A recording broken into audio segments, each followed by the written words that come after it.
Hello नमस्कार साथियों, फिर से हाजिर हूँ आपके साथ लेकर के हिस्ट्री की एनसीईआरटी।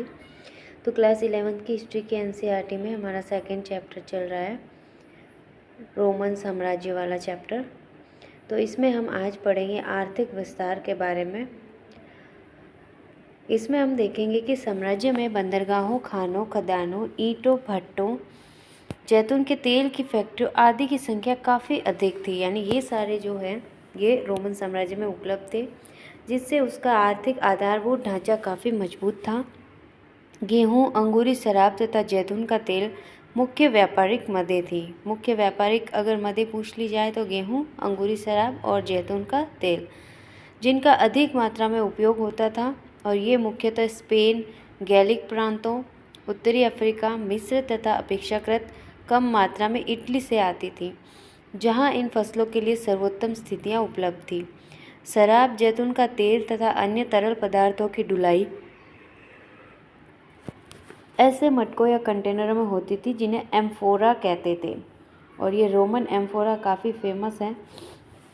तो इन्हें आपको याद रखना है कि ये रोमन एम्फोरा क्या काम आते थे। ये शराब, जैतून का तेल या फिर अन्य जो भी तरल पदार्थ है, जो लिक्विड है, उसे यहाँ से वहाँ ढोने और व्यापार में ले जाने के लिए काम आते थे ये मटके। इन मटकों के टूटे हुए टुकड़े बहुत बड़ी संख्या में अभी भी मौजूद है। उल्लेखनीय है कि रोम में मोंटे टेस्टेक्यो नामक एक जगह है, उस स्थल पर ऐसे 5 करोड़ से अधिक मटकों के अवशेष पाए गए हैं। 5 करोड़ कोई छोटे मोटे नहीं होते हैं साथियों। तो काफ़ी बड़ी मात्रा में ये रोमन से पाए गए हैं। और पुरातत्वविद इन टुकड़ों को ठीक से जोड़कर इन कंटेनरों को फिर से सही रूप देने और यह पता लगाने में सफल हुए कि इनमें क्या क्या ले जाया जाता था। इसके अलावा प्राप्त वस्तुओं की मिट्टी का भूमध्य सागरीय क्षेत्रों में उपलब्ध चिकनी मिट्टी के नमूनों के साथ मिलान करके पुरातत्व विज्ञानी हमें उनके निर्माण स्थल के बारे में जानकारी देने में सफल हुए हैं।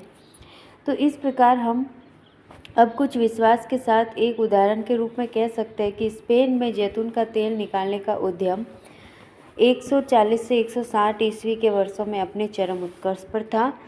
और उन दिनों स्पेन में उत्पादित जैतून का तेल मुख्य रूप से ऐसे कंटेनरों में ले जाया जाता था जिन्हें ड्रेजल 20 कहते थे। और इसका यह नाम हेनरिक ड्रेजल नामक पुरातत्वविद के नाम पर आधारित है, जिसने इस किस्म के कंटेनरों का रूप सुनिश्चित किया था। और ड्रेजल 20 नामक कंटेनरों के जो अवशेष है वो भूमध्य सागरीय क्षेत्र में अनेक उत्खनन स्थलों पर पाए गए हैं, जिससे ऐसा प्रतीत होता है कि स्पेन के जैतून के तेल का व्यापक प्रसार था। और ऐसे साक्ष्य भिन्न भिन्न प्रकार के एम्फोरा पात्रों के अवशेषों और उनके मिलने के स्थानों के बल पर पुरातत्वविद यह बता सके हैं कि स्पेन के जैतून के तेल के उत्पादक अपने इतालवी प्रतिद्वंदियों से तेल का बाजार छीनने में सफल हुए। तो देखिए साथियों, यहाँ पे हमें चित्र दिया गया है रोमन एम्फोरा का। फ्रांस के दक्षिणी तट के पास पोत भंग जो 1ली शताब्दी ईस्वी, ये एम्फोरा इटालवी हैं, जिन पर फोंडी झील के निकट के उत्पादक की मोहर भी लगी हुई है। ये देखिए, इस तरह से ये बड़े बड़े कंटेनर हुआ करते थे जिनमें तरल पदार्थ ले जाया जाता था। और ये भी मिट्टी के होते थे, काफ़ी मजबूत ये होते थे ताकि तरल पदार्थ इनसे निकले ना, रिसाव ना हो। ऊपर से पतला मुंह होता था इनका और एक ड्रम की तरह ये दिखते थे। तो देखते हैं आगे।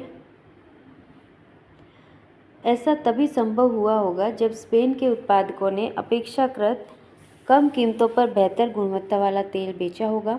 दूसरे शब्दों में, भिन्न भिन्न प्रदेशों के जमींदार तथा उत्पादक अलग अलग वस्तुओं का बाजार हथियाने के लिए आपस में प्रतिस्पर्धा करते रहते थे। तो बाद में उत्तरी अफ्रीका के उत्पादकों ने स्पेन के जैतून के तेल के उत्पादकों जैसा महत्वपूर्ण स्थान प्राप्त कर लिया, और तीसरी तथा चौथी शताब्दियों के अधिकांश भाग में इनका उस क्षेत्र में बोलबाला रहा।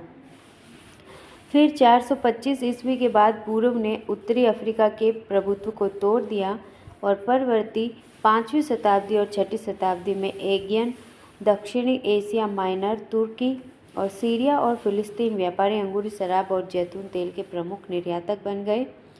यानी तीसरी और चौथी शताब्दियों में तो जो है उत्तरी अफ्रीका जो है उनके उत्पादकों ने जैतून के तेल का जो है वो स्पेन जैसा स्थान प्राप्त कर लिया था। लेकिन 5वीं और 6वीं शताब्दी तक आते आते तुर्की, सीरिया और फिलिस्तीन जैसे स्थान हैं ये प्रमुख निर्यातक बन गए थे। और उसके बाद जबकि भूमध्य सागर के बाज़ारों में अफ्रीका से आने वाले कंटेनरों में अचानक कमी हो गई। इन प्रमुख गतिविधियों के साथ साथ अलग अलग प्रदेशों की समृद्धि उनकी वस्तुओं की गुणवत्ता और उनके उत्पादन तथा परिवहन की क्षमता के अनुसार अधिक या कम होती गई। फिर देखिए, साम्राज्य के अंतर्गत ऐसे बहुत से क्षेत्र आते थे जो अपनी साधारण उर्वरता के कारण बहुत प्रसिद्ध थे, जैसे इटली में कैम्पेनिया, सिसिली, मिस्र में फैयूम, गैलीली, बाइजेकियम, ट्यूनीसिया, दक्षिणी गौल जैसे गैलिया नार्बेनेंसिस, जिसे गैलिया नार्बेनेंसिस कहते थे, तथा बाएटिका जो दक्षिणी स्पेन है। स्ट्रेबो तथा प्लिनी जैसे लेखकों के अनुसार ये सभी प्रदेश साम्राज्य के घनी आबादी वाले थे और सबसे धनी भागों में से कुछ थे। तो सबसे बढ़िया किस्म की अंगूरी शराब कैम्पेनिया से आती थी। तो कैम्पेनिया किसके लिए फेमस था? अंगूरी शराब के लिए। सिसिली और बाइजेकियम रोम को भारी मात्रा में गेहूं का निर्यात करते थे। गैलीली में गहन खेती की जाती थी। इतिहासकार जोसेफस ने लिखा है कि प्रदेशवासियों ने ज़मीन के एक एक इंच टुकड़े पर खेती कर रखी और स्पेन का जैतून का तेल स्पेन के दक्षिण में ग्वाडलक्विविर नदी के किनारे के साथ साथ बसी अनेक जमींदारियों से आता था और जमींदारियों को यहाँ पे फंडी कहा गया है। दूसरी ओर रोम क्षेत्र के अनेक बड़े बड़े हिस्से बहुत कम उन्नत अवस्था में थे। उदाहरणार्थ नुमीडिया जो आधुनिक अल्जीरिया के देहाती क्षेत्रों में ऋतु प्रवास व्यापक पैमाने पर होता था। ऋतु प्रवास क्या होता है? ऋतु प्रवास से तात्पर्य है ऊंचे पहाड़ी क्षेत्रों और नीचे के मैदानी इलाकों में भेड़ बकरियों और अन्य जानवरों को चराने के लिए चारागाह की खोज में ग्वालों और चरवाहों का मौसम के अनुसार वार्षिक आवागमन, इसको हम वार्षिक माइग्रेशन भी कह सकते हैं। ऋतु प्रवास का मतलब है जैसे जैसे मौसम चेंज होता था, जो पहाड़ी लोग हैं वो नीचे की ओर आते थे और मौसम बदलता था तो फिर ऊपर की ओर जाते थे। तो ये हर साल होता था और इसी कारण चरवाहे तथा अर्धयावर अपने साथ में अवन आकार की झोपड़ियाँ इधर उधर उठाए घूमते फिरते थे, जिसे मैपालिया कहते हैं। ये काफ़ी इम्पोर्टेंट है, कई बार पूछा गया है मैपालिया क्या है। तो ये अर्धयावर जो लेके अवन आकार की इस तरह की कुछ ये झोपड़ियाँ होती है जिसको ये साथ में लिए हुए घूमते हैं। लेकिन जब उत्तरी अफ्रीका में रोमन जागीरों का विस्तार हुआ तो वहाँ चरवाहों की संख्या में भारी कमी आई और खानाबदोश चरवाहों की आवाजाही पहले से अधिक नियंत्रित हो गई। स्पेन में भी उत्तरी क्षेत्र बहुत कम विकसित था और इससे अधिकतर केल्टिक भाषी किसानों की आबादी थी जो पहाड़ियों की चोटियों पर बसे गांवों में रहते थे। इन गांवों को कैस्टेला कहा जाता था, यानी पहाड़ियों की चोटियों पर जो गांव बसे थे उन्हें कैस्टेला कहा जाता था और जो झोपड़ियाँ चरवाहे लेके घूमते थे उन्हें मैपालिया कहा जाता था। ये शब्दावली याद रखनी बहुत ज़रूरी है।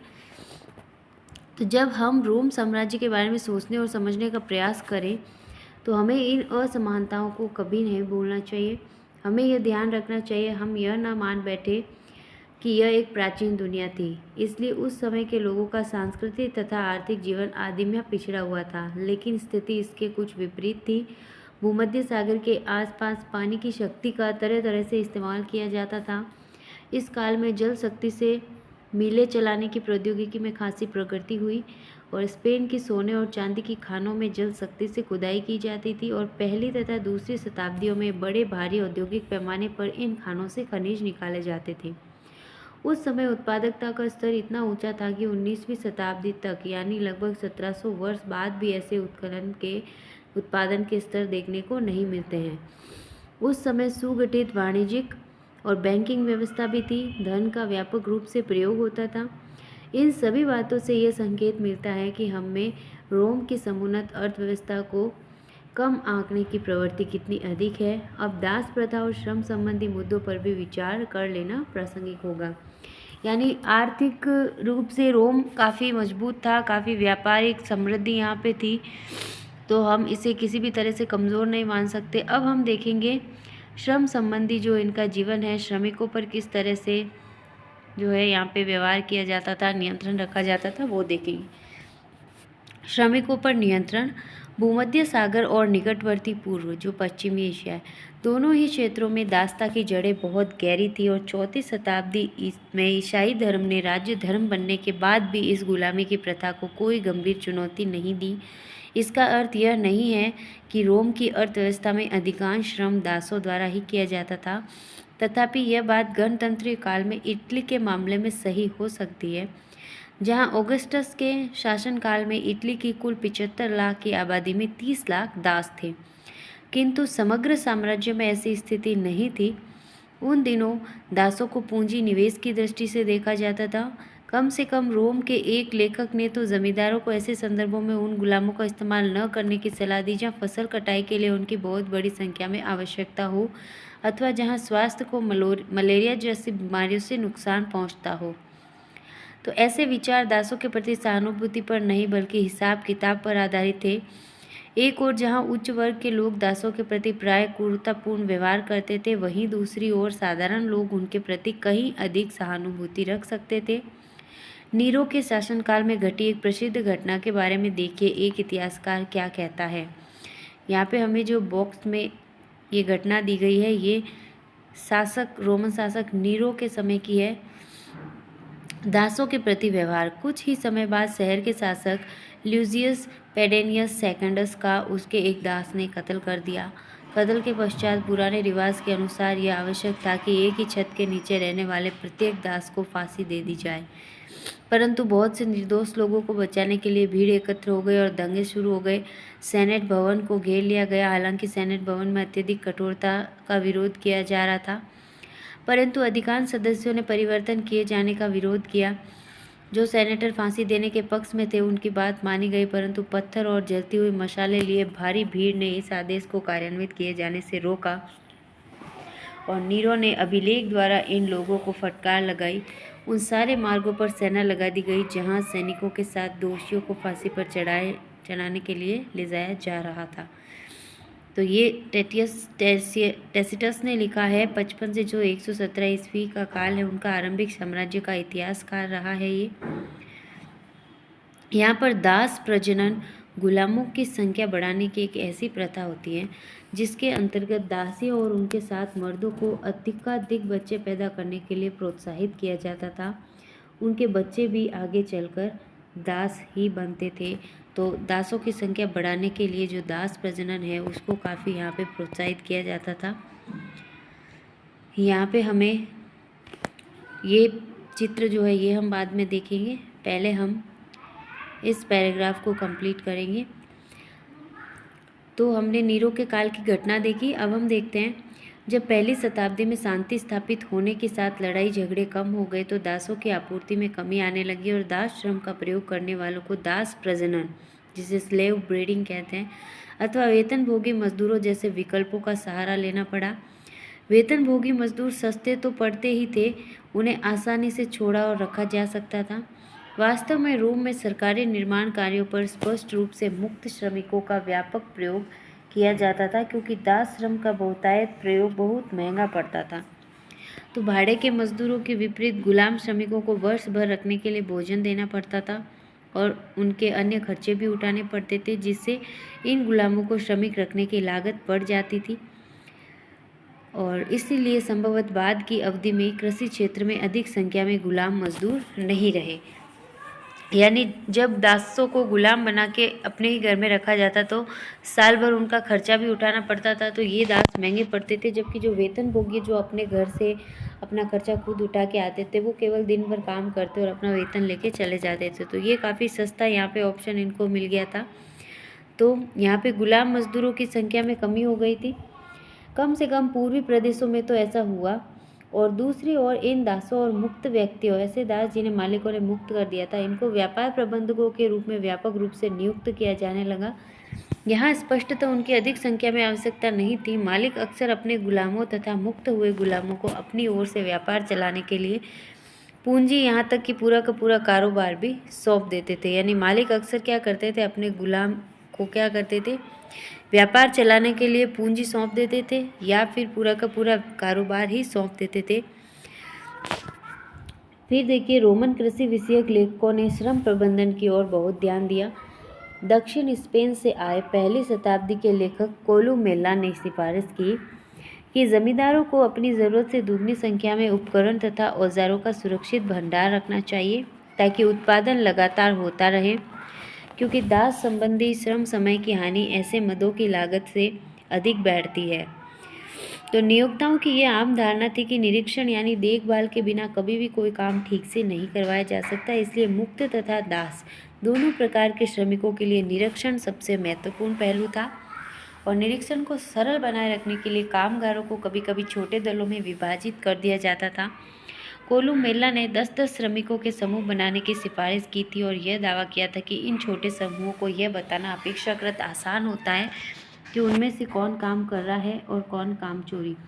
तो यहाँ पे जब 10-10 श्रमिकों के समूह का सिद्धांत पूछ लिया जाए तो ये सिद्धांत दिया है कोलुमेला ने। और इससे पता चलता है कि उन दिनों श्रम प्रबंधन पर विस्तार से विचार किया जाता था।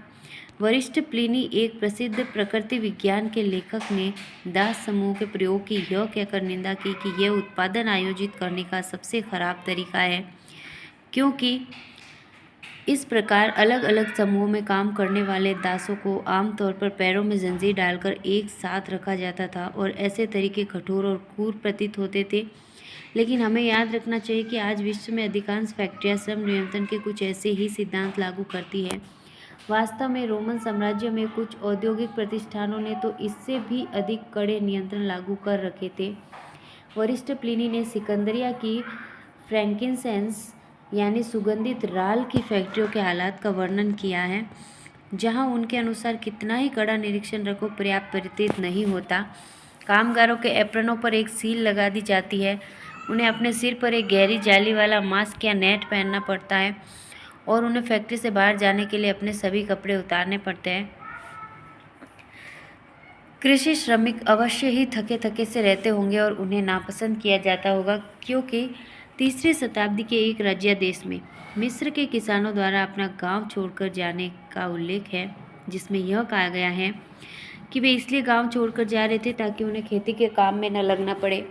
संभवतः यही बात अधिकांश फैक्ट्री और कारखानों पर भी लागू होती थी। 398 के एक कानून में यह कहा गया है कि कामगारों को दागा जाता था ताकि यदि वे भागने और छिपने का प्रयास करें तो उन्हें पहचाना जा सके। कई निजी मालिक कामगारों के साथ ऋण संविदा के रूप में करार कर लेते थे ताकि वो ये दावा कर सके कि उनके कर्मचारी उनके कर्जदार हैं, यानी उन्हें बंधक बना लिया जाता था पूरी तरह से, और इस प्रकार वे अपने कामगारों पर कड़ा नियंत्रण रखते थे। 2री शताब्दी की प्रारंभिक अवधि का एक लेखक हमें बताता है, हजारों श्रमिक गुलामी में काम करने के लिए आत्मसमर्पण करते हैं, हालांकि वे मुक्त हैं। दूसरे शब्दों में, बहुत से गरीब परिवारों ने तो जीवित रहने के लिए ही ऋण भत्ता स्वीकार कर ली थी। हाल ही में खोजे गए ऑगस्टीन के पत्रों में एक पत्र से हमें यह जानकारी मिलती है कि कभी कभी माता पिता अपने बच्चों को 25 वर्ष के लिए बेचकर बंधुआ मजदूर बना देते थे। तो ऑगस्टीन ने एक बार अपने एक वकील मित्र से पूछा कि पिता की मृत्यु हो जाने पर क्या इन बच्चों को आज़ाद किया जा सकता था। ग्रामीण ऋणग्रस्तता और भी अधिक व्यापक थी। इस कर्जदारी का एक उदाहरण इस घटना से मिलता है कि 66 ईस्वी के ज़बरदस्त यहूदी विद्रोह में क्रांतिकारियों ने जनता का समर्थन प्राप्त करने के लिए साहूकार के ऋण पत्रों यानी जो बॉन्ड है उनको नष्ट कर डाले। तो यहाँ पे हमारे कुछ फैक्ट्स हैं। फ्रैंकिनसेंस क्या है? एक यूरोपीय नाम है जो वास्तव में एक सुगंधित राल है। इसका प्रयोग धूप, अगरबत्ती और इत्र बनाने के लिए किया जाता है। इसे बोसवेलिया के पेड़ से प्राप्त किया जाता है। ये क्वेश्चन में कई बार आता है कि फ्रैंकिनसेंस किस पेड़ से प्राप्त होता है, तो ये बोसवेलिया से प्राप्त होता है। ये क्या होता है? एक सुगंधित राल होता है, धूप, अगरबत्ती या इत्र बनाने के काम आता है और पेड़ के तने में बड़ा छेद करके इसके रस को बहने दिया जाता है और रस सूखने पर राल प्राप्त कर लिया जाता है।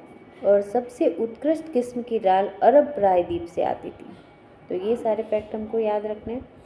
फिर यहाँ पे देखिए ये चित्र, इसके बारे में हमने यहाँ पढ़ा है कि सामने के पृष्ठ पर आरंभिक 3री शताब्दी ईस्वी चर्चिल अल्जीरिया की पच्चीकारी है। यहाँ के कृषि के दृश्य बीज बोना और हल चलाना ऊपर वाले और नीचे वाले हैं अंगूर के बागानों में काम करना। ये देखिए ऊपर वाले जो हैं ये किस तरह से बैलों से हल चला रहे हैं, कृषि कर रहे हैं, ये देखिए। और नीचे वाले देखिए ये अंगूर के बागानों में काम कर रहे हैं। तो ये पच्चीकारी है। फिर देखते हैं हम यहाँ पे विद्रोह, जो ये विद्रोह यहूदी विद्रोह के बारे में बताया गया है कि ये विद्रोह जुडेया में रोम शासन के विरुद्ध हुआ था, जिससे रोम वासियों ने यहूदी युद्ध कही जाने वाली लड़ाई में क्रूरतापूर्वक दबा दिया था। फिर देखते हैं हम कि फिर भी हमें इस संबंध में सही स्थिति समझने के लिए पर्याप्त सावधानी बरतनी चाहिए कि दासों की स्थिति क्या थी। तो सीधे इस निष्कर्ष पर नहीं पहुंच जाना चाहिए कि अधिकतर श्रमिकों पर इन तरीकों से दबाव डाला जाता था। 5वीं शताब्दी के अंतिम वर्षों में सम्राट एनेस्टेशियस ने ऊंची मजदूरियां देकर और समूचे पूर्वी क्षेत्र से श्रमिकों को आकर्षित करके 3 सप्ताह से भी कम समय में पूर्वी सीमांत क्षेत्र में दारा शहर का निर्माण किया था। तो कुछ दस्तावेजों में पेपायरी यानी पेपायरस का जो बहुवचन है, उससे हम यह अनुमान लगा सकते हैं कि 6ठी शताब्दी तक भूमध्य सागरीय क्षेत्र में विशेषकर पूर्वी भाग में वेतनभोगी श्रमिक कितने अधिक फैल गए थे। तो यहाँ पे हम कुछ स्थितियों में ऐसा भी देख सकते हैं कि दासों को काफ़ी अच्छी मजदूरी दी जाती थी, और कुछ स्थितियों में उनका शोषण भी हमें दिखाई देता है कि उन्हें पूरी तरह से बंधुआ बना के रख लिया जाता था, और कई जगहों पे उन्हें ऊंची दाम भी दिए जाते थे। फिर देखते हैं हम सामाजिक श्रेणियाँ। तो समाज के अंदर क्या क्या श्रेणियाँ रोम के अंदर होती है और किस तरह से इसके समाज को बांटा गया, और फिर रोमन साम्राज्य का परवर्ती काल, ये सब देखेंगे हम हमारे नेक्स्ट वीडियो में। काफ़ी बड़ा चैप्टर है ये। तो आज के लिए बस इतना ही साथियों, मिलते हैं फिर नेक्स्ट वीडियो में। बहुत बहुत धन्यवाद आपका। नमस्कार।